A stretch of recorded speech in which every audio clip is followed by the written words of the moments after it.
first came to Breck, I never expected that we'd become this close of friends. You're one of the most passionate and hardworking people I know, and I've seen it over and over, especially when you talk about politics. I love you, and you're going to crush the speech, and you're going to do great things in the future.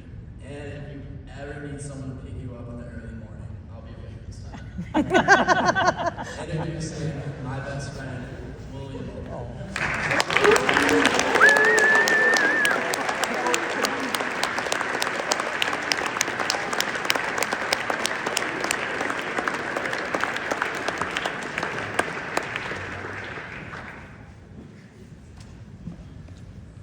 I thought for a long time about what I wanted to discuss in my allotted few minutes in front of all of you. Why waste my one and only senior speech after all? So I'm going to talk about my favorite subject, history. Humans are predictable after all, and history is our roadmap to avoid the mistakes our ancestors have already made. I've always loved history. It started early, watching documentaries with my dad as a kid, or hearing stories from my grandparents. While my dad may have introduced me to my passion for history, I would say that my obsession has far surpassed him at this point. I know the most random historical events, facts, and figures out of anyone I've ever met without a degree. While for some, history can seem dull, I prefer to look at it as a massive web of causes and effects that our ancestors formed into the world we live in now. Everything we do today builds this web into the future. For example, one side effect of Prohibition led to the United States holding over 560 million pounds of cheese in caves under the continental United States.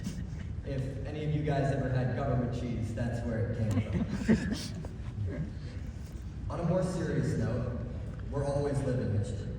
Regardless of your political opinion, it is absolutely undeniable. There are mass protests all over the world, and we're more divided than ever. Throughout democracies in history, there are warning signs of late-stage near-failure democracy. In the first recorded instance of a democracy in the city of Athens in ancient Greece, the democratic system lasted for 175 years before an oligarchic coup weakened faith in the government and eventually led to the city's occupation. Or Germany in the 1920s and 30s, where the democratic process was completely dismantled by Hitler, using several strategies. He used fear in order to silence and control the press. He utilized his control of the press to create propaganda, propagating the stab in the back myth, blaming the Jewish people for the loss of World War I. Then, finally, to give himself complete power, he used the Reichstag fire in order to give himself emergency powers, which he would retain until his death under a bunker in Berlin. Now, I don't need to point out the obvious correlations between these late-stage, weak democracies in history and our own country. I don't say this to vilify the left or the right, as this is not about political parties. Both sides take tens of millions of dollars from lobbyists and billionaire donors, but just because that's the way it is does not mean that's the way it will always be.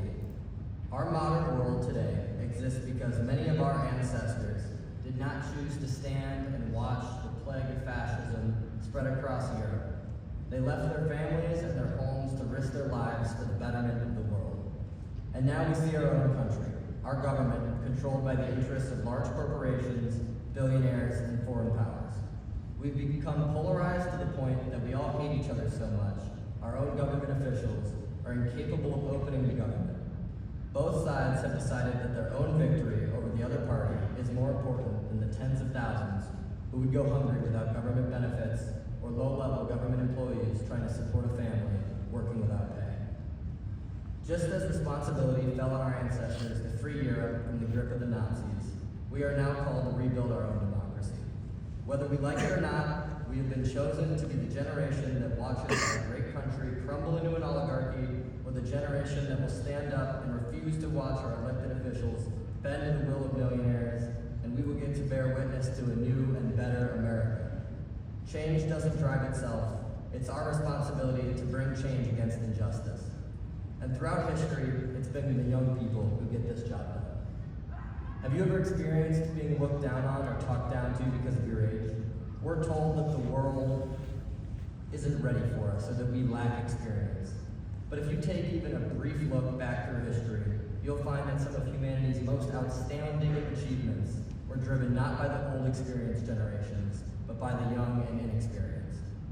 Think for a moment about Alexander the Great. His conquest began at just 20 years old, and by the time he was 30, his empire stretched from Greek Macedonia to the Indus River in India. Or Augustus Caesar, the first emperor of Rome.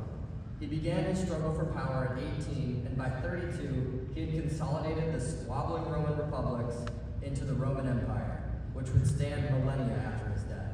Or finally, Joan of Arc, who at just 17 years old convinced the heir to the French throne to grant her an army, and she bravely led them to multiple victories against the British before her eventual capture and execution. These were all young adults, albeit living in a different time without the resources and knowledge that each of you has access to in this room. But what did they all have in common? They didn't wait. They didn't just sit down and accept the notion that they were less capable. They saw a world and decided to mold it into their vision. So that's my charge to all of you. Don't wait. Don't tell yourself that because you're just a kid, your time hasn't come. Each of us gets an average of 29,000 days on Earth. That's 29,000 opportunities for us to wake up and carve our names in the history of a better world. Your time is right now. Our time is right now. Thank you.